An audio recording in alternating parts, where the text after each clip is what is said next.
গঙ্গার ফুরফুরে হাওয়া খেতে খেতে আমারও মেজাজটা এক্কেবারে ফুরফুরে হয়ে যাচ্ছিল। এই জায়গাটা কুমোরটুলি ঘাট, শহরে আমার একটা প্রিয় জায়গা। ঘাট সংলগ্ন এই রাস্তাটায় বেশ একটা হ্যাপেনিং ভাইব আছে, যে ভাইবটা এসে জড়ো হচ্ছে লালু ভুলুর দোকানের সামনে অথবা কিছুটা এই বাউন্ডুলে ক্যাফের সামনে। আমি অবশ্য আর একটু এগিয়ে এসে চাঁপাতলা ঘাট সংলগ্ন ছোট্ট এই দোকানটার সামনে চলে এলাম। এদের খাসির চর্বির ঘুগনি বেশ জনপ্রিয়। ইনি হচ্ছেন সমীরবাবু, ছোট্ট এই দোকানের মালিক। ব্যস্ত হাতে সব্বাইকে খাসির চর্বির ঘুগনি পরিবেশন করছেন। আসুন তাহলে এক বাটি নিয়ে নেওয়া যাক। এনার এখানে আজকে তো ওই খাসির চর্বির ঘুগনি ছিল, এছাড়াও এনার এখানে চিকেন কারিও আগে হতো, আজকে দেখলাম না। আর তার সাথে দেশি মুরগির ডিম, হাঁসের ডিম, এই সমস্ত কিছু থাকে। এটা হচ্ছে হাঁসের ডিম সিদ্ধ, এর দাম 18 টাকা।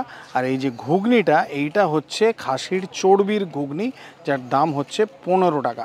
আমি দুটোই একসাথে দিয়ে দিতে বললাম। এই যে ডিমের কুসুম দেখুন, হালকা হালকা হলদে হলদে রং, যেমন হাঁসের ডিমের হয়ে থাকে আর কি। তো সববার আগে ডিম সেদ্ধ এই চর্বির ঘুগনির ঝোলে ডুবিয়ে এক্সপেক্ট করবেন না যে ডিম সেদ্ধ স্বাদ বলবো। চর্বির ঘুগনির যে ঝোলটা, সেইটার বেশ একটা ঝাল ঝাল ব্যাপার আছে। এদের চর্বির ঘুগনি আমি আগেও খেয়েছি। আপনি যেরকম বলবেন ঝাল, সেরকম অনুযায়ী অ্যাডজাস্ট করে দেবে, কাঁচা লঙ্কা দেবে কি দেবে না।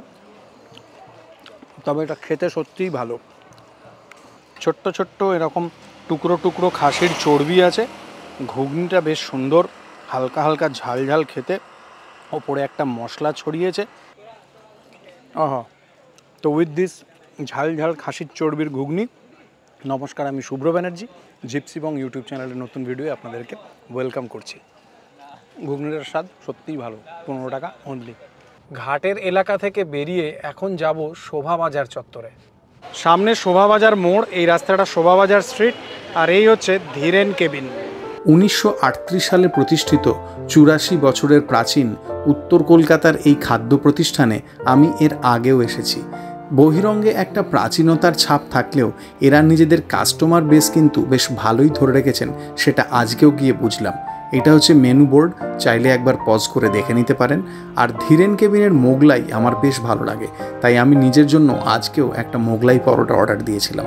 আর ক্যামেরা হাতে নিয়ে এই মোগলাই বানানোর পদ্ধতিটাকে ক্যামেরাবন্দি করছিলাম। সত্যি কথা বলতে এই রান্নার বিভিন্ন প্রসেস দেখতে আমার ভালো লাগে। পাশেই গরম গরম ফিশ ফ্রাই রাখা ছিল। আসুন আর দেরি না করে টেবিলে বসি। আজকে দেখলাম মেনুতে মাটন প্যান্থারাস নতুন সংযোজন, তো মাটন প্যান্থারাস নিয়েছি, তার সাথে নিয়েছি একটা মোগলাই, আর তার সাথে মাটন কারি। মাটন প্যান্থারাস 40 টাকা দাম। এই আইটেমটা ধীরেন কেবিনের মেনুতে নতুন সংযোজন হয়েছে। মাটন কারি 4 পিস, মাটন কারির দাম হচ্ছে 280 টাকা। কেউ চাইলে 2 পিস দিয়েও নিতে পারেন, 2 পিসের দাম পড়বে 140 টাকা। মোগলাই পরোটা, এই আইটেমটা আমার ধীরেন কেবিনের খুবই ফেভারিট। আমি এখানকার মোগলাই পরোটা খুব পছন্দ করি। এই মোগলাই পরোটার দাম 70 টাকা। মুচমুচে ক্রিস্পি এই মাটন প্যান্থারাস, আমি ভাবিনি যে ধীরেন কেবিনে মাটন প্যান্থারাস পাওয়া যাবে।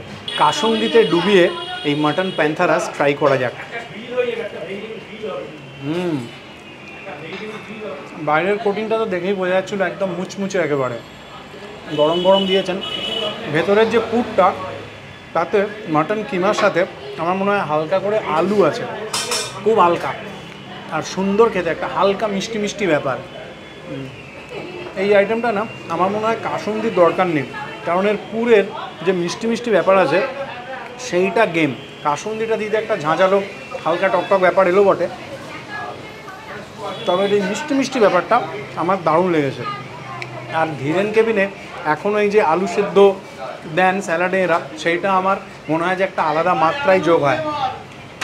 মিত্র ক্যাফে ছাড়া নর্থ কলকাতায় আমি এইভাবে আলু সেদ্ধ দিয়ে আর কাউকে দেখিনি স্যালাড সার্ভ করতে। ভালো খেতে এটা, বাইরেটা মুচমুচে ক্রিস্পি, ভেতরটা একটা মিষ্টি মিষ্টি পুর, মাটন এবং আলু এই সব কিছু দিয়ে, মোটের ওপর ঠিকঠাক খেতে। মোগলাইয়ের এই পুরটা দেখুন, ভেতরে পেঁয়াজ, ডিম, মোগলাইয়ের মশলা, কাঁচা লঙ্কা, এই মাটন কারির ঝোলের মধ্যে একটু ডিপ করে মুচমুচে ফ্রাই করা এই মাটন কারির ঝোলটার সাথে যখন খাচ্ছি, টেস্টটা যেন মনে হচ্ছে দ্বিগুণ বেড়ে গেছে, মাল্টিপ্লাইড বাই 2। মাটন কারির ঝোলটা খুবই স্বাদু ঝোল। এই ঝোলের রংরূপ যদি বলি তাহলে এইটা কিন্তু অনেকটা আমাদের বাড়িতে তৈরি হওয়া মাটন কারির কথা মনে পড়িয়ে দেবে। মোগলাইটা তো স্বাদু অবশ্যই, কিন্তু একটু আগেও যেরকম বললাম এই মাটন কারির ঝোলটা একদম আলাদা মাত্রা তৈরি করেছে এই মোগলাইটার সাথে যখন খাচ্ছি তখন। দারুণ সুন্দর, হালকা হালকা ঝাল ঝাল, খুব একটা স্পাইসি নয়, একদম ব্যালেন্স ফ্লেভার। এই 1 পিস, এই 2 পিস, এই 3 পিস, আর এই হচ্ছে 4 পিস।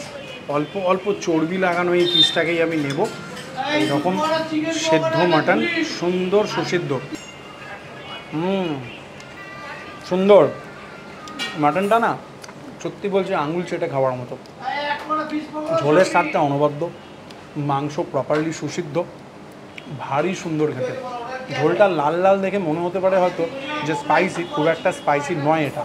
আপনি 4:30 সময় এলে মোটামুটি ড্রাই মাংস পাবেন। আচ্ছা, মুগলির পর একটু বাদে আরাম হয়। আচ্ছা, আর মোটামুটি রাত ভালো বাইরে গেলে আমার 8:30 9টার মধ্যে শেষ হয়ে যায়। আচ্ছা, 10টার মধ্যে বন্ধই করে দিই। আচ্ছা, মানে মোটামুটি 4:30 থেকে 9টা 9:30 পর্যন্ত পাওয়া যায়, সপ্তাহে 7 দিন। আচ্ছা, আর এখন দেখছিলাম সুইগিও হচ্ছে। সুইগি হয় তো আছে অনেকদিন ধরে, সুইগি আছে অনেক বছর ধরে। আচ্ছা, সে আমি জানতাম না। আর আপনাদের কি নিজেরাও ডেলিভারি করেন নাকি? না, শুধু সুইগি দিয়ে যেরকম, আর যারা নিচে নিচে আসেন। ঠিক আছে। ধীরেন কেবিন থেকে বেরিয়ে এবারে শ্যামবাজারের দিকে যাচ্ছি। ভাবছি একটু চাইনিজ হলে মন্দ হয় না। ড্রিমল্যান্ড নার্সিংহোমের পাশে সাংহাই নামে একটা চাইনিজ রেস্তোরাঁ আছে। আমি জানতাম না এই রেস্তোরাঁর কথা। বেশ কয়েকজন অডিয়েন্সের থেকে আমাকে ফেসবুক পেজে কমেন্ট করে এই রেস্তোরাঁর কথা জানিয়েছিলেন। এই গলিটার ভেতরে ওই সাংহাই চাইনিজ রেস্টুরেন্ট, ড্রিমল্যান্ড যে নার্সিংহোম তার ঠিক পাশেই। আমি একটু আগে ভেতরে গিয়ে কথা বললাম যে শ্যুট অ্যালাউ হবে কিনা। ওরা একটু রিল্যাক্টেন্ট কিন্তু রাজি হয়েছেন। আশা করব ভালোই এক্সপিরিয়েন্স হবে। আপনাদেরই রেকমেন্ডেশন এই সাংহাই। চলুন ভেতরে যাওয়া যাক।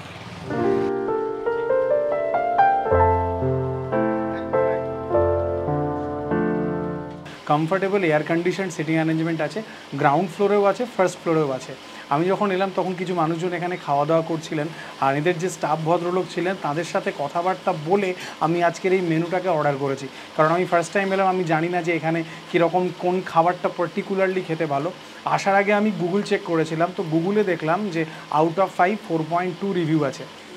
স্টার্টার হিসেবে নিয়েছি সাংহাই স্পেশাল ড্রাই চিকেন। এটা অনেকটা চিলি চিকেন ড্রাইয়ের মতো, কিন্তু ওরা বলছেন যে চিলি চিকেন ড্রাইয়ের সাথে এটার কিছুটা চেঞ্জ আছে। চিলি ফিশ ড্রাই নিয়েছি, সেমি ড্রাই টাইপের এটা নিয়েছি আমি। এইটা অ্যাজ এ সাইড ডিশ হিসেবে নিয়েছি। এটাও এখানে বেশ জনপ্রিয় শুনলাম। মিক্সড ক্যান্টনিজ স্টাইল নুডল বা মিক্সড গ্রেভি নুডল বলা যেতে পারে। এর যা পোর্শন সাইজ আছে সেটা আমার দেখে তো মনে হচ্ছে this is sufficient for 2। Shanghai special dry chicken এটা।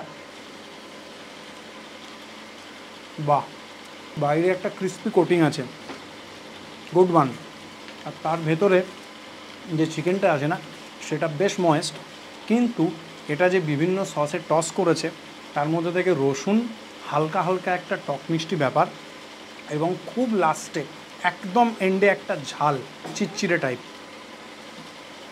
এটা সত্যিই ভালো খেতে। বাইরের যে আউটার কোটিংটা সেই কোটিংটা কিন্তু অনেকটাই ক্রিস্প, যেটা একটা ভালো মুচমুচে টেক্সচার দিয়েছে, যেটা ভালো লাগছে। ভরে ভরে রসুন দিয়েছে। আর যেরকম আমি বলছিলাম এর যে সস দিয়ে টস করেছে সেই সসের স্বাদটা কিন্তু দারুণ, মানে হালকা হালকা টক টক, হালকা হালকা মিষ্টি মিষ্টি। ক্যাপসিকাম, পেঁয়াজ, সেই সবজিগুলোর একটা ক্রাঞ্চ আছে, দারুণ খেতে। এইটা অ্যাজ এ ককটেল স্ন্যাক হিসেবেও কিন্তু দুর্দান্ত জমবে, মানে এটা সেটা দিয়ে খেতে ভালো লাগবে। সত্যি এটা খেতে দারুণ। খাবারটা টেবিলে আসার জন্য আমি অ্যারাউন্ড 35-40 মিনিট মতো ওয়েট করেছি। আমার মনে হচ্ছে যে সেই ওয়েটটা সার্থক, কারণ প্রথমেই যে স্টার্টারটা আমি খেয়েছি that's Shanghai special dry fry chicken, সেইটার টেস্ট আমার দারুণ লেগেছে। এখানকার এই গ্রেভি নুডলটাও নাকি খুবই জনপ্রিয় এমনটা শুনলাম। এটা মিক্সড গ্রেভি নুডল। নুডলের যে টেক্সচারটা না সেটা কিন্তু হালকা বেশ একটু মোটা মোটা টাইপের দেখতে। আর চিকেন, এগ, প্রন বিভিন্ন রকম আছে। চীনের চাউমিন আমার চাউমিন বলে এই গ্রেভি চাউমিনটাকে টেস্ট করা যাক। গ্রেভি চাউমিনের না একটা খুব কমফর্টিং টেস্ট থাকে, একদম গরম গরম হয়েছে, এটা সুন্দর খেতে লাগছে। ছোট্ট ছোট্ট চিকেন আছে, এই প্রন আছে, এগ আছে, বিভিন্ন রকমের সবজি আছে, পেঁয়াজ ক্যাপসিকাম যেরকম থাকে। নুডলটা একটু মোটা মোটা, ওপরে এরা গোলমরিচ দিয়েছেন, আর সেইটাই একটা প্রমিনেন্ট সিজনিং হিসেবে কাজ করছে। চাইনিজে হাক্কা স্টাইল নুডল খাওয়ার এক ধরনের ফ্যান বেস আছে, এই গ্রেভি চাউমিন খাওয়ার এক ধরনের ফ্যান বেস আছে। এটার মধ্যে না একটা খুব হোমলি, খুব দারুণ একটা কমফর্টিং টেস্ট আছে। আর সিজনিং বলতে শুধুই ওই ব্ল্যাক পেপারটা লাগছে, আর যে সবজিগুলো সেগুলো প্রায় বয়েলড ফরম্যাটে হয়। আপনারা জানেন এটাই, যে মানে এই গ্রেভির চাউমিনের সাথে যে সবজি বা যে চিকেন অন্যান্য উপকরণ সেগুলোর স্বাদ কেমন হয়, এটা সত্যিই ভালো খেতে। এইটার সাথে আর কোনো সাইড ডিশ নিতে লাগে না, যদিও আমি চিলি ফিশটা নিয়েছি। ভালো পরিমাণ উপকরণ আছে, প্রন বা এই জাতীয় সমস্ত যা আছে। চিলি ফিশ নিয়েছি আমি, একটু সেমি ড্রাই দিতে বলেছিলাম। এরা ভেটকি মাছের ফিলে দিয়ে এরকমভাবে বলেছেন করেন, বাসা ইউজ হয় না। এটাতেও বেশ ভালো পরিমাণে পেঁয়াজ ক্যাপসিকাম দেওয়া আছে, সুন্দর দেখতে লাগছে এই চিলি ফিশটাও, ভারী লোভনীয়। তো একটাই চিলি ফিশ টেস্ট করা যাক। মাছের স্বাদ আছে, একটা হালকা আঁশটে টাইপের ব্যাপার আছে, কিন্তু আগের এই যে চিকেনের আইটেমটা যেটা ড্রাই ফ্রাই ছিল সেইটা খেয়ে আমি যতটা মুগ্ধ হয়েছিলাম, চিলি ফিশটাকে অতটা মুগ্ধ হতে পারলাম না। চিলি ফিশটা ঠিকঠাক, বাইরের কোটিংটা একটু মোটা, আর সসের যেরকম স্বাদ হয় আর কি, একটা টক ঝাল ব্যাপার আছে, গুড ওয়ান। কিন্তু এই ড্রাই ফ্রাই চিকেনটা আর এই গ্রেভি নুডলটা, এই দুটো একদম বেস্ট ছিল। নুডলের যে পরিমাণ কোয়ান্টিটি আছে পোর্শানে, সেই কোয়ান্টিটিটা কিন্তু হিউজ, এবং তার মধ্যে যা যা উপকরণ আছে তাও কিন্তু প্রচুর পরিমাণে আছে। শ্রিম্প আছে, চিকেন আছে, এগ আছে, খুবই ভালো স্বাদী গ্রেভি নুডলটার, দারুণ সুন্দর। দোকানের টাইমিংটা যদি একটু বলেন আমাকে। দুপুর 2টোয় ওপেন হয়, 10:30টায় বন্ধ হয় আপনার। আচ্ছা, সপ্তাহে 7 দিন? 7 দিন। আচ্ছা, আর আপনাদের সুইগি জোম্যাটো সব কিছু আছে? জোম্যাটোতে আছে। জোম্যাটো, আচ্ছা। আর নিজেদের ডেলিভারি হয় নাকি? হ্যাঁ, 1 কিলোমিটারের মধ্যে। তবে আরেকটা জিনিস যেটা বলবো, যে এখানে খাবার অর্ডার দেওয়া এবং খাবার টেবিলে আসা, এই দুটোর মধ্যে কিন্তু একটা গ্যাপ আছে, 35-40 মিনিটের গ্যাপ আছে। তো একটুক্ষণ ওয়েটিং লাগে, কিন্তু ওয়েটিংয়ের পরে যে খাবারটা আপনি পাবেন, সেটা যদি আজকে আমি যেমন পেলাম রোজ পাওয়া যায়, তাহলে খাবারটা একদম এরকম খাবার, সত্যি কথা বলছি, জেনুইনলি। টাটা, বাই বাই, ভালো থাকবেন সবাই। আর আজকের ভিডিওটা যারা দেখলেন তাদেরকে অনেক ধন্যবাদ। বাকি আপনারা বিচক্ষণ এবং বুদ্ধিমান, চ্যানেলটাকে সাবস্ক্রাইব করে যাবেন, ভালো লাগলে লাইক করে যাবেন, খারাপ লাগলে ডিসলাইক করে যাবেন, লোকজন দাঁড়িয়ে পড়ে যান আমার জন্য। টাটা, ভালো থাকবেন।